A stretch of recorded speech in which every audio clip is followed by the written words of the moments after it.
7 നിയമസഭാ മണ്ഡലങ്ങളിലും കരുത്ത് കാണിക്കുന്ന ഒരു പാലക്കാടൻ കരുത്തായിരിക്കുമോ ഈ വിജയം ഈ തവണ? തീർച്ചയായിട്ടും നല്ല മുന്നേറ്റം ഉണ്ടാക്കുന്ന ഒരു തിരഞ്ഞെടുപ്പ് ഫലമാണ് പാലക്കാട്ട് ജനങ്ങളുടെ ഭാഗത്തുനിന്ന് അവരുടെ മുൻകൈയിൽ നടക്കാൻ പോകുന്നത്.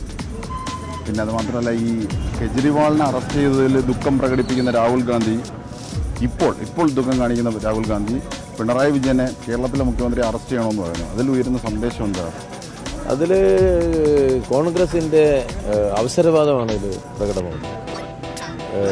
നരേന്ദ്രമോദി സ്വീകരിച്ചിരിക്കുന്ന നയങ്ങളിൽ, അതുപോലെ നിയമത്തെ ദുർവ്യാഖ്യാനം ചെയ്ത് രാഷ്ട്രീയ പ്രതിയോഗികൾക്കെതിരായിട്ട് ഉപയോഗിക്കുന്ന രീതിശാസ്ത്രത്തിൽ കൃത്യതയുള്ള നിലപാട് കോൺഗ്രസ് പാർട്ടിക്കില്ല. അവസരവാദം എന്നുള്ളതാണ്. അതിൽ ഈ കൊടി മാറ്റിയത് ഇതുമായി കൂട്ടി വായിക്കണോ? എല്ലാം അവസരവാദമാണല്ലോ. കൊടി മാറ്റുന്നത് എന്തുകൊണ്ടാണ്? സ്വന്തം നിലപാടിലുള്ള വിശ്വാസക്കുറവെന്നാണ്. നാട്ടുകാരെ പറ്റിക്കണതേ ഉള്ളൂ, അല്ലാതെ നിലപാടിൽ ശരി വേണമെന്നില്ല. അത് തന്നെയാണ് ഇതിലും.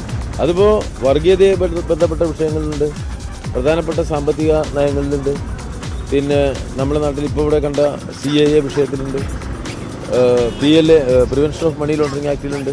എവിടെ വന്നാലും ഒരു നിലപാടിൻ്റെ ഉറപ്പില്ലായ്മയാണ് കോൺഗ്രസിൻ്റെ ഇന്നത്തെ ഒരു മുഖമുദ്ര.